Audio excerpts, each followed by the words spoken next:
Vou fazer mais algumas aqui. Vamos lá. Certo. O aquecimento de um material por irradiação com micro-ondas ocorre por causa da interação da onda eletromagnética com o dipolo elétrico da água,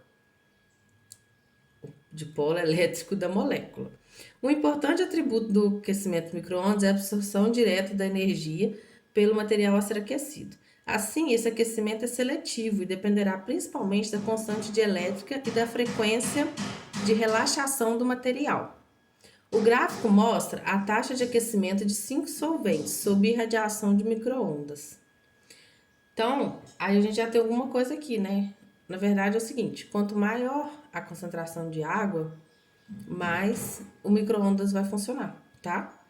Então, a gente tem que tomar cuidado para coisas que não tem água, ou principalmente para coisas que não tem moléculas que interagem, né? Moléculas polares, tá? Quanto maiores as moléculas apolares, mais complicado colocar no micro-ondas. Por isso que não é tudo que eu posso colocar no micro-ondas. Beleza? Aí, gente, gráfico é vida, né? Já falei pra vocês. Parece o gráfico aqui, ó. O que ele tá falando, então? É o tempo com a temperatura, tá? Quando eu coloco, o que é esse aqui? O n-hexano no micro-ondas, a temperatura não aumenta com o tempo, beleza? Quando eu coloco a água, ela vai aumentando, ó, com o tempo. Os outros, eles vão aumentando até o momento em que a temperatura vai se estabilizando, tá? Tranquilo, né? Aí aqui tem o metanol, depois o etanol e depois o propanol. Então, o que tá falando aqui para nós? O metanol, etanol e propanol. Quando vai aumentando a cadeia carbônica, né? Mais ele aumenta a temperatura, tá? Então, tem coisa que aumenta a temperatura de um jeito que vai estabilizar aquela substância, né? Então, não tem como. Não é interessante para nós. No gráfico, qual solvente apresenta a taxa média de aquecimento mais próxima de zero, no intervalo de 0 a 40 segundos? Então, eu tenho de 0 a 40 segundos, qual solvente apresenta a taxa média de aquecimento próxima de zero? Ou seja, quem não se aquece de 0 a 40 segundos, tá? Porque depois disso, isso aqui começa a entrar em equilíbrio, então eles param de aquecer. E quem não se aquece de 0 a 40 segundos, olha como que isso aqui tá na cara. O cara aqui de baixo, o hexano. Como que eu erro isso? Não sabendo qual a fórmula do hexano. Só que água, a gente sabe, não tem como não saber. Eu vi que 3 aqui são terminados em OL. Se é terminado em OL, eles têm que ter alguma coisa. Eu tô falando aqui como se a gente não soubesse que OL é álcool. Então, eles têm que ter a mesma coisa parecida, né? Para eles terminarem em OL. Aqui, ó, todos têm OH. Quem não tem nada parecido aqui? É o hexano, que é o cara que não tem a sua taxa de aquecimento, né? Não altera, na verdade, não é nem mais próximo de zero, é praticamente zero, né? Não altera. É o hexano, letra E. Essa aqui é pra gente ir com tranquilidade, né? Você pode errar se você pensar diferente, né? Se você não pensar o gráfico, se você não olhar pro gráfico, né, gente? Se você não pensar certo o gráfico, tá? Então, o hexano tá aqui. 8. Os tensoativos são compostos capazes de interagir com substâncias polares e apolares. A parte iônica dos tensoativos interage com substâncias polares e a parte lipofílica interage com substâncias apolares. A estrutura orgânica de um tensoativo pode ser representada por... É porque tá tendo uma obra aqui perto de casa, já tá uma loucura. Bom, então o tensoativo, gente, no caso, vamos um exemplo aqui, o detergente, né? Que ele tem, para quem viu a nossa últimas aulas, eu falei disso, né? Eles têm a cabeça polar e a cauda apolar. Aqui, ó, a cabeça polar e a cauda apolar, tá? Então, beleza. Essa questão é a 8, né? Eu já tô me perdendo aqui. Aí, esse arranjo é representado esquematicamente por... Bom, então o que ele tá falando? Se ele tem a cabeça polar e a cauda apolar, tá? Aí, eles sempre vai aparecer um fósforo. Lembra da membrana plasmática, gente? Fosfolipídio parece um fósforo? Então, é isso.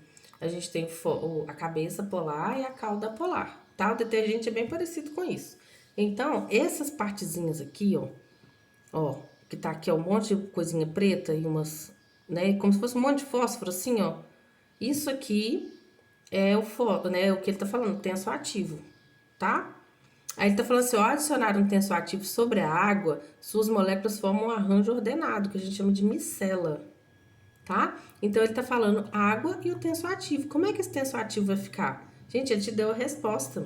Olha aqui, ele falou assim, ó, a parte iônica dos tensoativos interage com a substância polar. Qual que é a parte iônica? Essa parte aqui, ó, da cabeça polar, tá? Que a gente viu. Então, ele interage com a água, a cabeça interage com a água. Então, vamos pensar.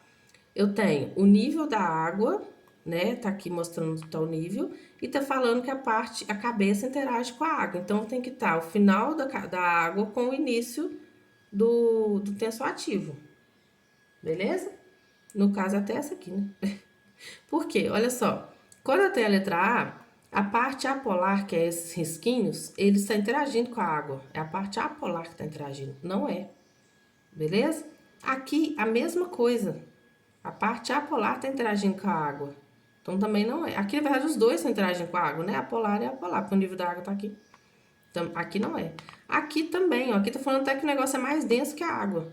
Só isso que tá falando aqui. Não tá falando nem que tá interagindo, não, tá? Que tá falando, na verdade, fala que tá interagindo, desculpa, mas que é mais denso que a água, tá? Aqui tá interagindo só a cabeça, só a cabecinha que tá interagindo, tá? Aqui, ó, tá interagindo, é bem parecido com esse outro, né? E tá interagindo os dois, ó, tanto a parte polar quanto a apolar. E tá falando que é menos denso, tá? Quando interage os dois, só tá falando que é menos denso que a água, né? Se interage só um, a diferença é que tá interagindo só uma parte, só a cabeça. Então, é a letra C. Beleza? Tranquilo?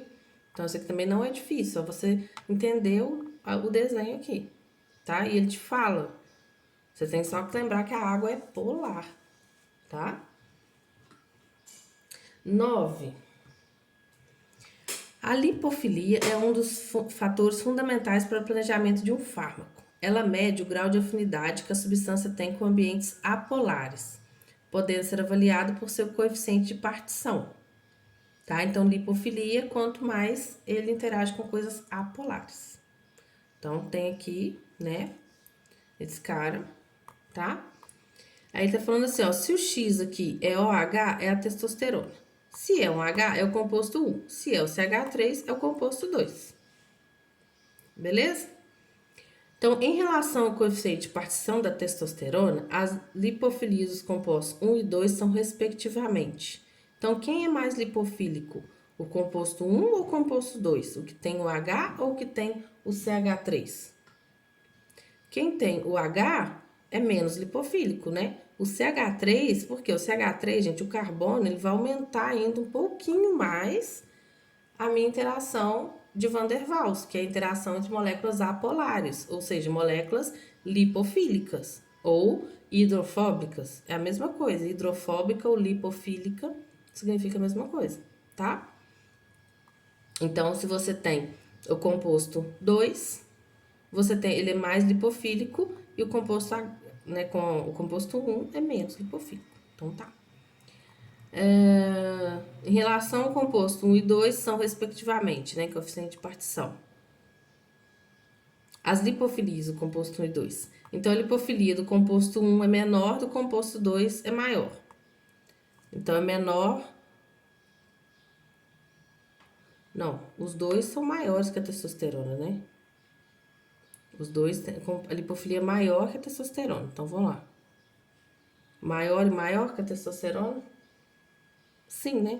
Por quê? O OH, ele faz interação com a água, então eu vou dar uma lipofilia menor, ou seja, eu vou interagir mais com a água, então eu vou interagir menos com compostos apolares, né? Que é compostos lipofílicos. Só lembrar, gordura é apolar, gordura não se mistura com a água. Qualquer um dos dois vai dar uma lipofilia maior pensei que era entre um e outro, né? Não, entre os dois e a testosterona. Qualquer um dos dois vai dar uma lipofilia maior que a testosterona, tá? Então, é a letra D, maior e maior. Combinado? Beleza? Então, ó, a gente faz... vamos fazer isso aqui também? Vamos. Vamos fazer a 10, então, para terminar. O petróleo é um tipo de combustível fóssil de origem animal e vegetal, constituído principalmente por hidrocarbonetos. Em desastre de derramamento de petróleo, vários métodos são usados para a limpeza de áreas afetadas. Um deles é a biodegradação por populações naturais de micro-organismos, que utilizam petróleo como fonte de nutrientes. O quadro mostra a composição química média das moléculas das células desses micro-organismos. Então, as células, 50% é carbono, depois aí tem 30% outras coisas, depois vem nitrogênio, hidrogênio e fósforo, né? A composição de uma célula, né? Em média. Para uma efetiva biodegradação, a região afetada deve ser suplementada com. E aí? Se eu quero degradar mais, eu tenho que colocar o quê? Né, para degradar isso aí? Que já tem muito carbono e hidrogênio. É o que mais tem, né? Carbono e hidrogênio já tem no derramamento de petróleo, tá?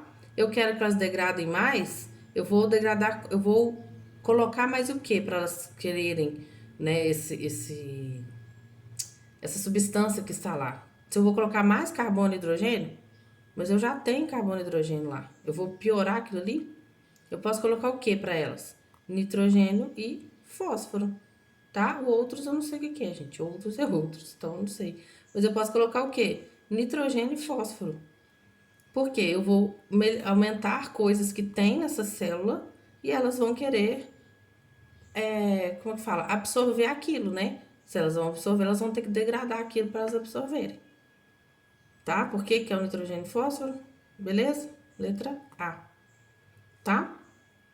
Então, gente, quando tem tabela ou quando tem gráfico, geralmente a resposta tá aqui, tá na cara, só que a gente fica meio descompensado com isso, né? Isso é normal, tá? Mantenha a calma e vamos fazer exercício, beleza? Então, gente, até a próxima e continuem fazendo exercício. Qualquer coisa me mandem as dúvidas, tá bom? Tchauzinho.